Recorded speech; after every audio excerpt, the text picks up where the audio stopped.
How's it, guys? Welcome to the Money Marx Money Show. This is a brand new podcast that I'm launching that is based on my YouTube channel called Money Marx, where I try and improve the financial education of my fellow South Africans. So I'm starting a brand new series on this podcast called the Money Marx Money Audit Show, where I'm basically going to go through my audience's budget, investments, debt, and just financial goals to try and see how we can figure out how they can improve their financial futures. So with my YouTube videos, I cover various different types of topics, but I found that people learn a bit better where they can see where it's implemented in a practical setting. So this is kind of what I'm trying to achieve with this new podcast of mine. Now, I'm not going to have a lot of fancy editing with this. I'm just going to go through the budget and have a little conversation with you guys, kind of like us sitting down for a coffee. So I hope that I don't mess it up too much and that I'm talking my very beautiful English very beautifully.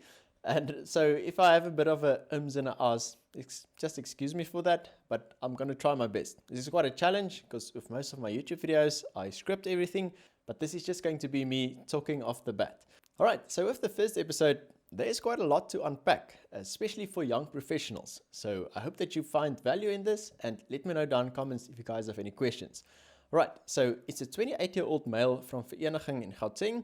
He's not married, he does not have any children, and he has 2 pet cats. So this individual will typically be classified as a young accumulator, which is basically someone who finished studying, they paid off most of their student debt, they are just starting out with their career, and they're starting to plan for retirement. They don't have a lot of dependents, except for the 2 pet cats, of course, and they're kind of starting to build their career. So this individual is a specialized artisan in the mining industry, and he has a provident fund at work that is with Momentum, where the total value is 328,664 Rand with an employer contribution of 3,251 Rand per month. And then he decided not to contribute as an employee because he feels that his money is worth more in his own hands.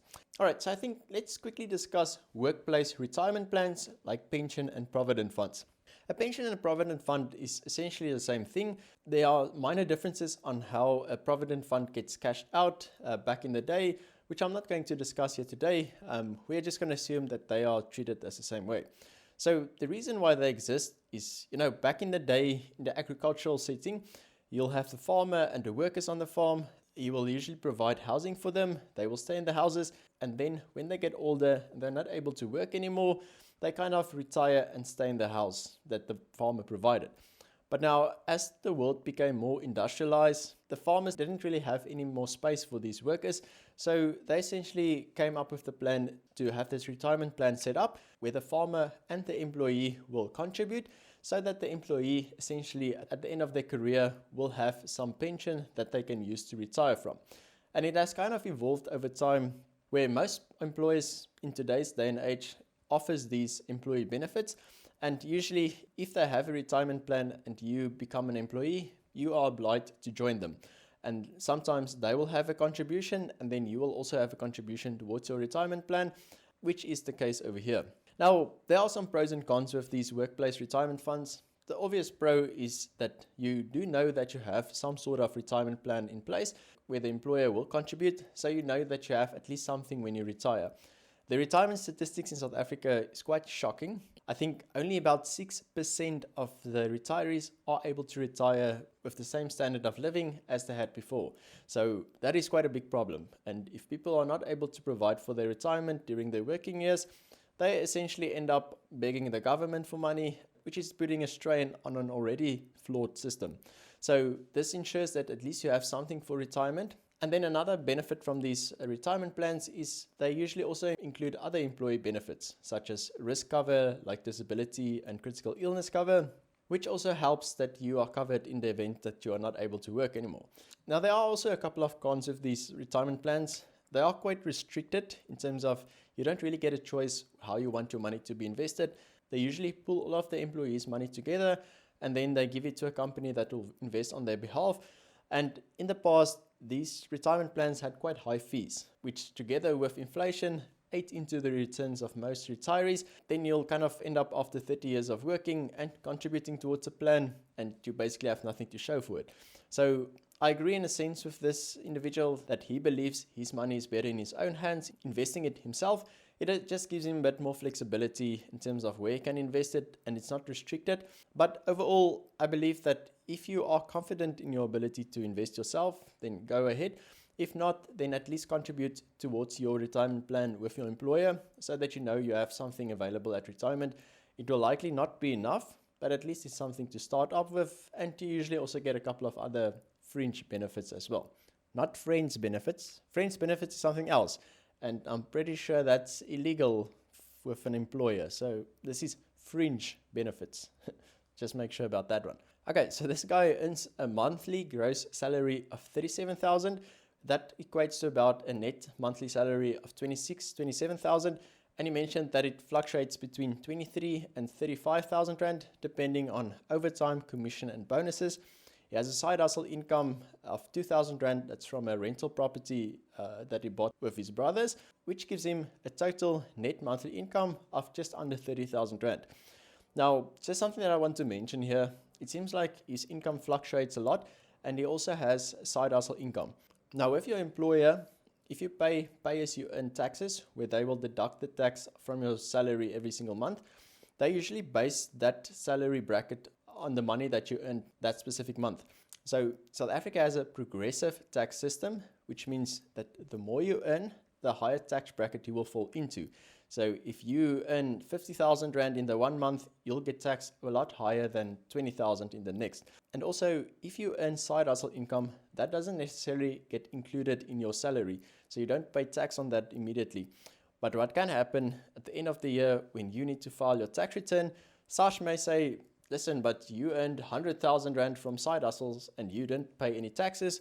You will need to pay taxes right now, and if you haven't provided for that, then that might be a bit of a problem for you, especially if you don't have that kind of cash available. So if you earn any money aside from your full-time income where you already pay taxes from, just put about 25 to 30% of that side hustle income into like a normal bank savings account or a money market fund, just so that you know you have some funds available. If coming tax season, you need to pay some extra, then you have some funds available. SARS is not merciful. They will clap you with a penalty if you're not able to pay, and just make sure that you provide for that. Then on expenses, he doesn't pay any expenses on rent because he owns his house. He spends about 500 Rand for household expenses to upgrade the house, which is fine. 500 Rand on utilities, which I think is really good, especially if it includes water and electricity. 1,000 Rand for levies and taxes. It's fair. He doesn't pay anything for transport because he owns a company vehicle, which is great. It means he's able to use the company vehicle to travel around. Just note that this is most likely also a fringe benefit, which is part of your employment contract. So essentially, your fringe benefit will also get taxed. So for example, instead of getting 30,000 Rand as a salary, you may get 28,000 salary and then 2,000 Rand as a vehicle allowance, but that also gets taxed. So just keep note of that. He spends 2,000 Rand on food, which I think is good. 200 Rand on takeouts, great. 400 Rand on alcohol and ciggies. It might be a bit high, but I guess, you know, the occasional beer with your buddies at the braai place or some brandewyn should be okay every now and again. Just make sure it doesn't get out of hand, especially with cigarettes. I know that it helps some people with stress relief, and each to its own, but these substances can get a bit addictive and they can easily burn a hole into your pocket, especially cigarettes. So just make sure that you don't waste a lot of money on that.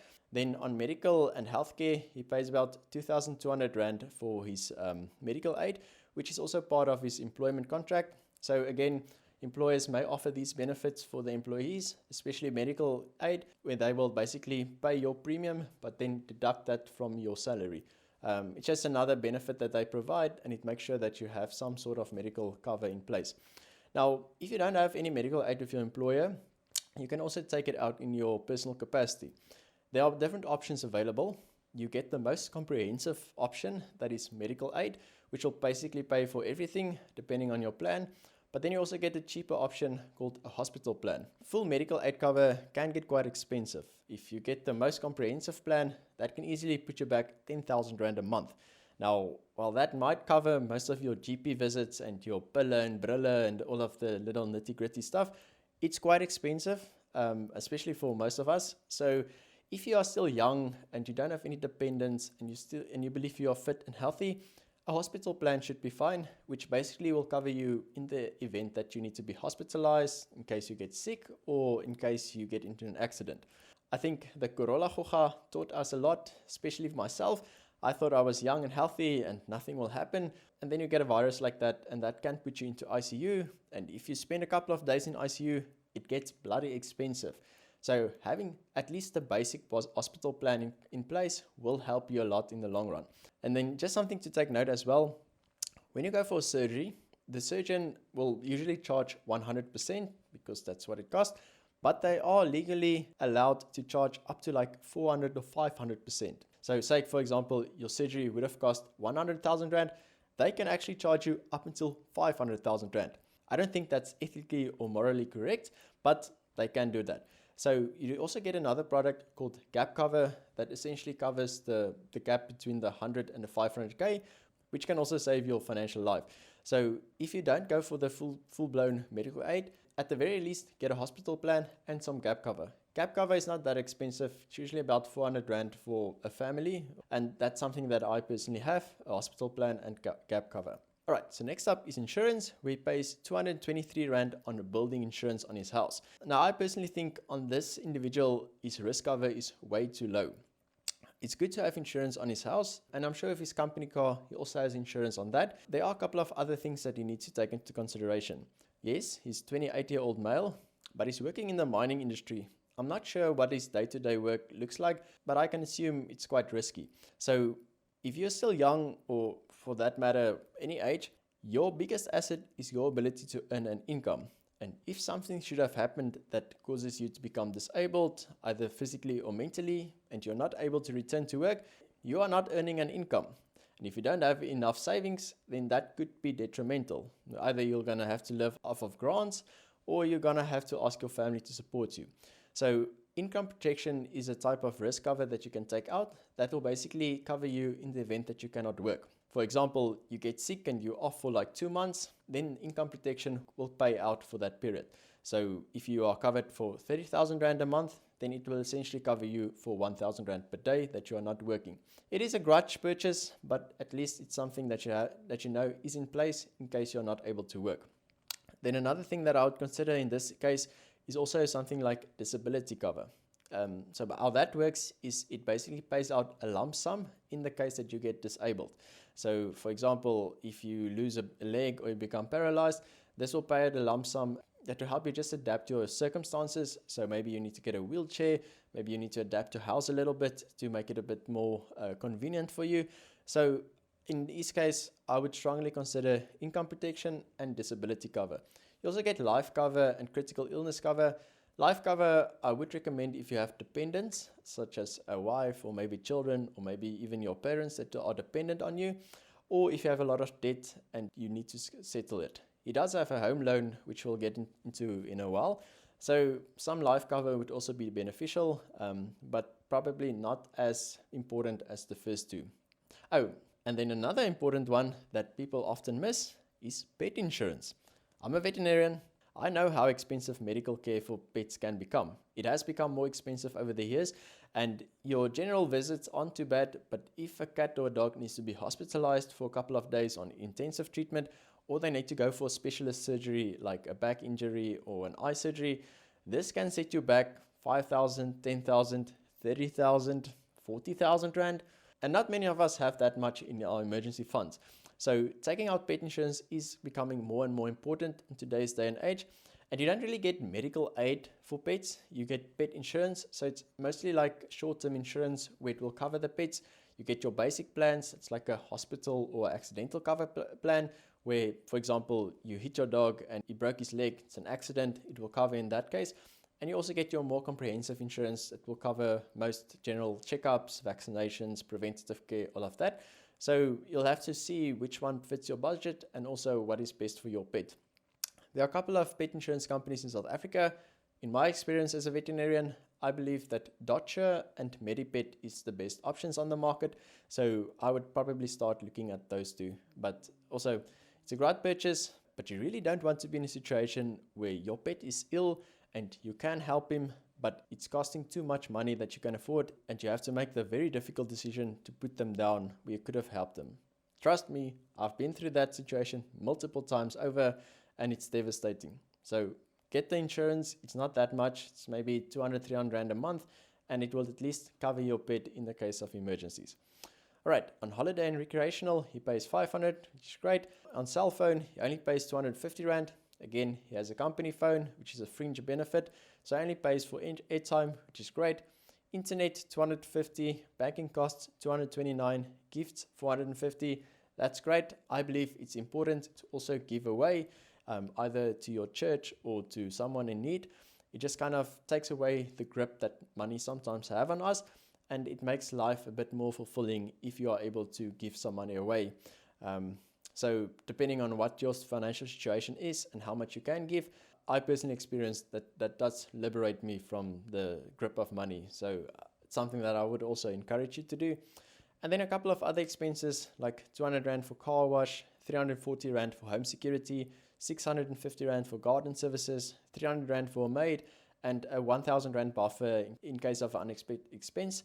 I think most of these expenses are good. I would probably just focus on the insurance part, maybe increase that a bit to have a better risk cover benefit. All right, that brings us to a total monthly expense of around 12,000 Rand, which equals a savings rate of 58.6%.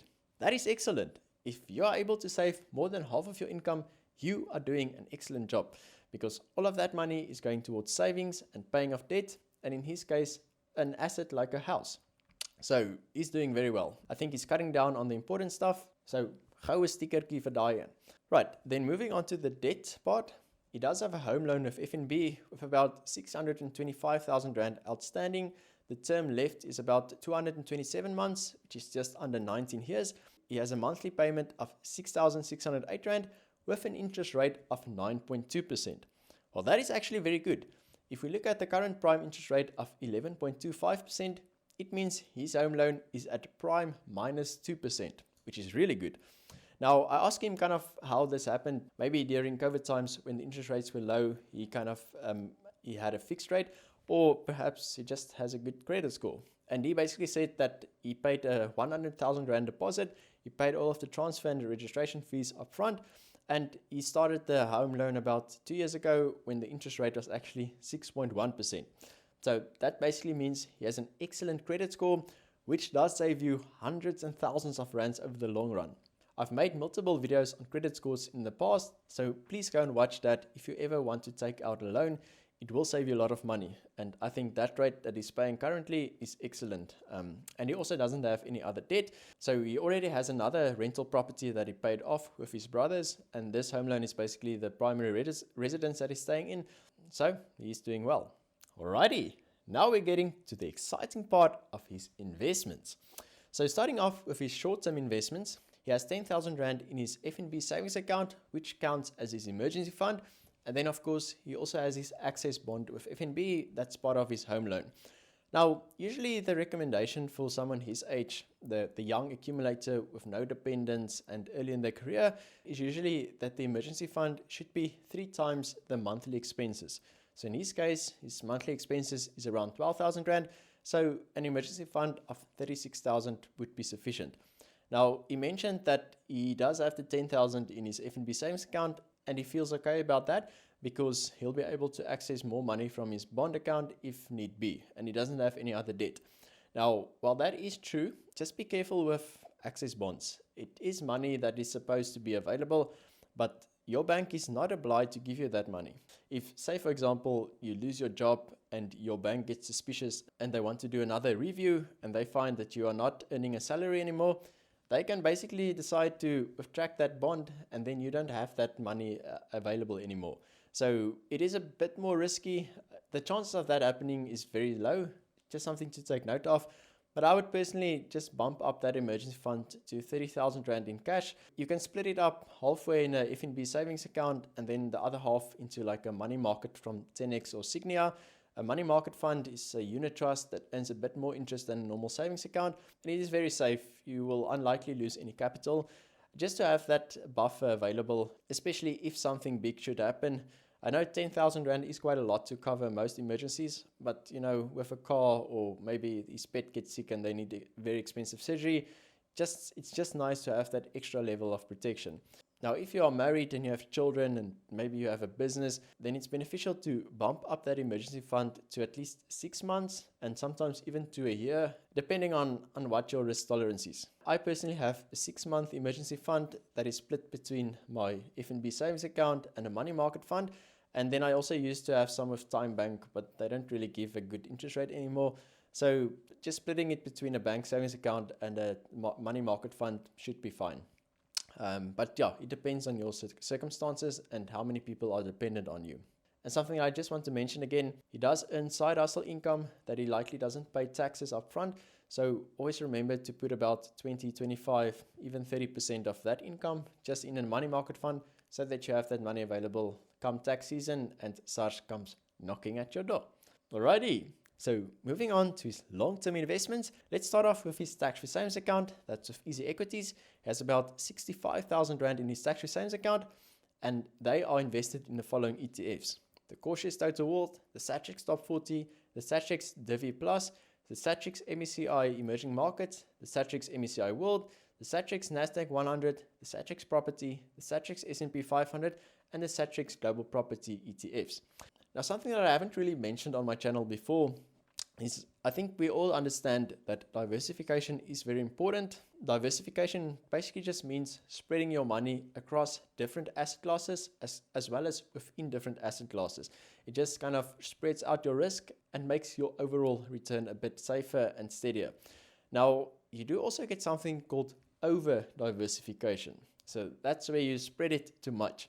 So for example, if we take the Cautious Total World ETF, that ETF tracks the whole world. It tracks the developed markets, it tracks the emerging markets, it tracks the large cap, mid cap, small caps, basically the entire world economy. So that's one of the most diversified ETFs that you get.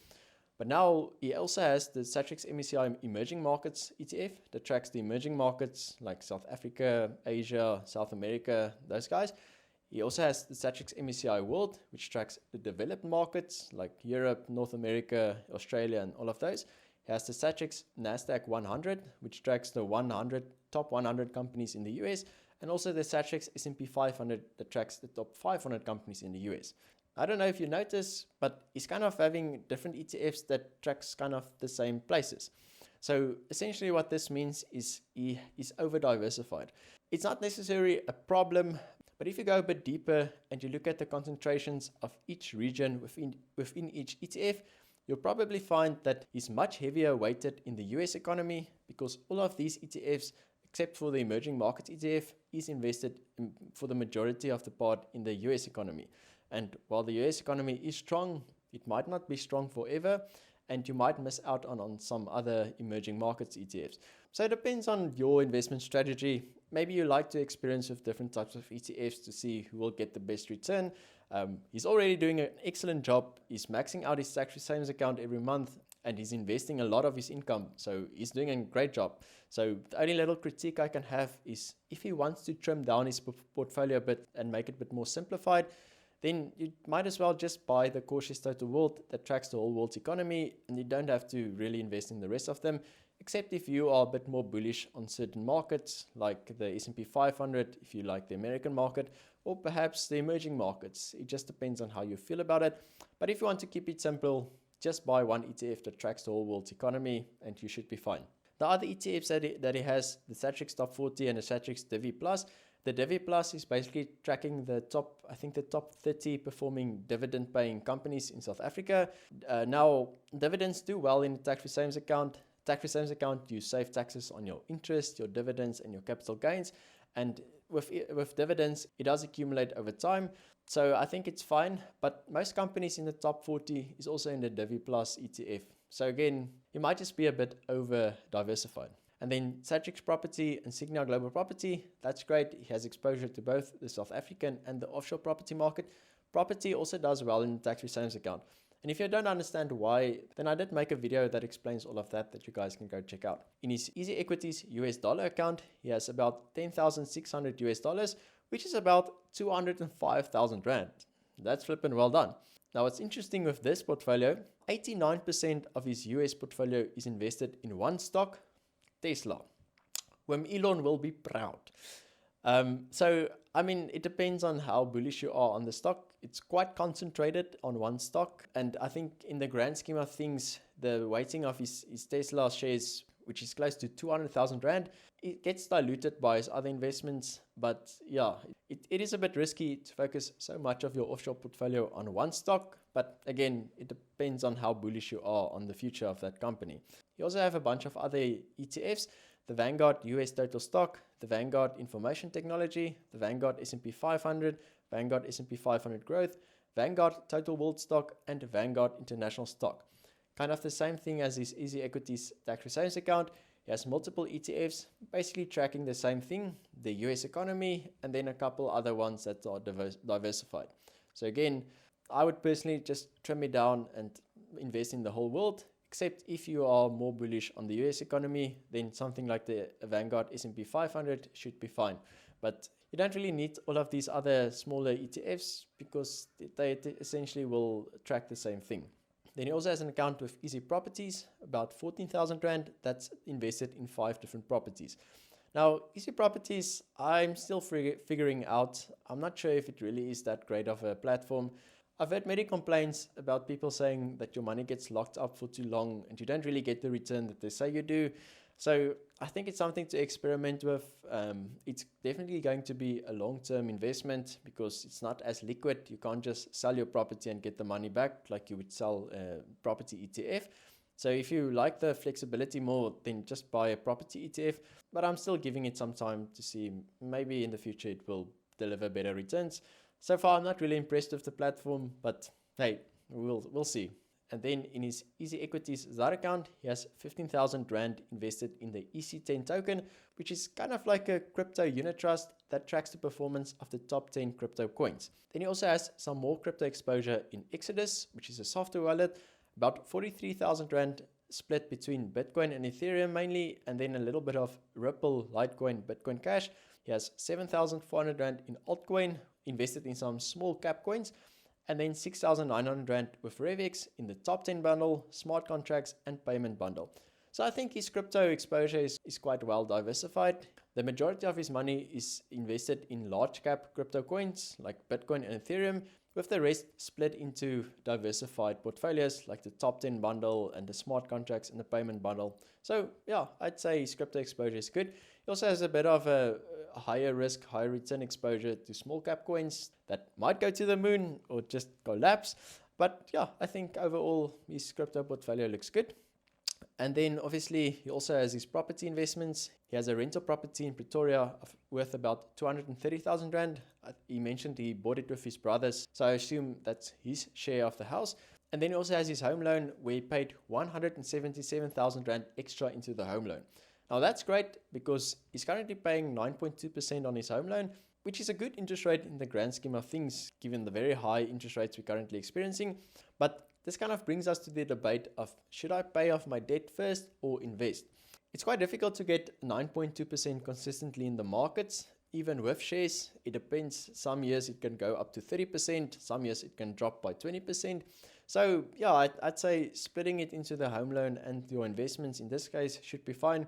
If you have any high interest debt like a car or credit card or store cards, that's like 15, 16, 17%, then pay that off before you invest because that's essentially a guaranteed return on investment of 15, 16, 17%. In the case of home loans and student loans, where the interest rates are generally quite low, it really depends on what you want in life. If you want to be debt-free and you want that kind of psychological benefit of knowing that you are completely debt-free, then paying off your debt first is fine. But in this case, I'll probably just split it equally between the two. Okay, cool. So now let's look at his overall investment portfolio breakdown. He has about 37.8% invested in broad market ETFs and unit trusts, 16.8% in individual shares, 38.6% into property, and 6.7% into crypto. So I think this is actually quite good. He has quite a high property exposure, but it just depends on what kind of investor you want to be. He's still young, he's 28 years old, he has many decades ahead that he can invest, so he should generally take on a more aggressive investment approach. Now, when we talk about risk tolerance, it has a couple of different meanings. Your risk tolerance is not only the risk that you are willing to take, as a person. It also means what risk can you take and what risk must you take. So for example, in my case, as a human being, I'm actually quite risk averse. I always try to abide by the speeding limit. I drive quite slow, safe, and I actually don't like to take chances that could put me potentially in danger, like jumping off of cliffs or, driving too fast with my mountain bike, stuff like that. But as an investor, I know that I have a long time horizon. I'm also 28, so I still have a couple of decades to go. So if you have a long time horizon, then you can take on more risk. When we talk about risk with investments, we talk about growth assets. And that's basically equity, which is the same thing as shares, as well as property. So basically all of his money is invested in aggressive growth assets, split between shares, property, and crypto. And then a good majority of his portfolio is diversified across different broad market ETFs and unit trusts. Now, if you do want to invest yourself, then it's always better to start off with just broad market ETFs and unit trusts like the ones we mentioned earlier, the Cautious Total World, tracking the whole world's economy. It's a very diversified ETF and it ensures that you get into the investment game and that your risk is well diversified. You can eventually start picking individual shares, but most people fail at that and you'll probably just lose money because it's much more difficult to pick winning shares and also to know when to sell them, and not even the professionals can get that right consistently. So just buying broad market ETFs and unit trust will be a good place to start. Now, he has about 6.7% in crypto, which is fine. He's still young. He has a high risk tolerance. And the general recommendation is between 2 and 5% of your portfolio. But if you are still younger and you do understand crypto and blockchain technology and you believe in the future of it, then you can increase it to maybe 7% or maybe even 10% if you are feeling lucky. All right, so looking at his net worth, that brings his total investment portfolio to 1,092,000 Rand, but he also still has 625,000 Rand in debt. So he essentially currently has a net worth of 467,664 Rand. Now I think that is excellent. If you're below 30 and you have paid off most of your bad debt and you have more than 1 million Rand in investments, then you are on the right path, my friend. The debt that he has, he can probably just sell the house and recoup most of that, depending on the area in which his house is and if there's any sufficient growth. So I think he's doing excellent for himself. Most of his expenses are under control. His investment strategy is quite good. He's well diversified. And there might be a couple of tweaks that I would consider, especially like trimming down his portfolio and maybe looking a bit more in detail into his risk cover. But overall, I think he's doing an excellent job. So then I also just ask him, what his financial goals is, because that's also important to take into consideration when looking at someone's finances. So the first thing he mentioned was that he wants to reach financial freedom by the age of 35. And what that means to him is to live life on his own terms. He's not yet sure about what his future career prospects would be, but he wants his financial stability to be able to make choices. And his plan is to eventually sell off his high risk assets in the long term and just buy broad market ETFs and retail savings bonds to live off the income, which should replace his salary. Now, I think all of these goals are very noble and great to have. I actually also have a goal of retiring by the age of 35. And while it is possible, it is extremely difficult, especially in the current situation that our country is in. If you have most of your investments in rands and the rand keeps on falling against the dollar, then you are essentially getting poorer in the global scheme of things. But I think that's a great goal to have. Essentially what it means is you will have to have a massive pot of retirement savings to be able to retire that early, because if you stop working at 35, then you still have another 50 years to live, and you need to have a big enough retirement pot to be able to produce that level of income whilst taking taxes and inflation into account. So I'm not sure if this is still possible. I think it's great to have that goal, but just stop working entirely will probably not be possible. But if you can start building up some sort of side hustle income, like owning a bunch of different rental properties, then yes, that is a possibility. Or maybe starting a business on the side that can generate some passive income that he can still work on if he decides to quit his full-time job. That's also a possibility. I think what he means is he wants the financial stability to be able to make decisions. So for example, if he has enough money and he doesn't like his job, then he can quit and just do what he wants. I think that's an awesome financial goal, something that I'm also pursuing. And it just makes life a bit more fulfilling, because then you can actually focus your time and your energy on the stuff that you believe in, the stuff that can make a difference in people's lives, and then use your time the way that you intended it to be and not be a slave to work. But it is going to take a lot of hard work and sacrifice. And the whole FIRE movement, meaning financial independence, retire early, where you can retire by the age of 30 or 40, it's noble, but again, it's extremely difficult, and it will mean you'll have to sacrifice a lot of things early in life and basically live off of nothing for the majority of your 20s and 30s to be able to retire earlier, which I don't completely agree with, because in your 20s and your 30s, you're still young and you need to enjoy life. You need to kind of find a balance that works for you. I cannot tell you what to do. I just know myself, but it's just a couple of things that you need to take into consideration. Overall, I think this guy is on his way to a proper financial future.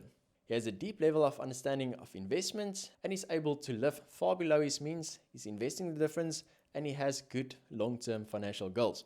So I think we can learn a lot from him, and I do also hope that his case will inspire others to follow in the same route. And I also hope that this video was helpful to you guys. We covered a couple of important topics, but if there's anything that you're not sure about that I mentioned or something was unclear, then let me know down in the comments. And if you want to be featured on one of these episodes, then just pop me an email to my email address. I'll leave everything in the description, where I will send you a questionnaire to fill in. It's quite an extensive questionnaire, but if you are really serious about improving your finances, then take the time to fill it in and provide as much info as you can, because then that way I'll be able to help you the best that I can. But I hope you guys enjoyed this video, and let me know if you have any suggestions for the future videos. Thank you all for watching or listening. You all must have a lucky day. Cheers.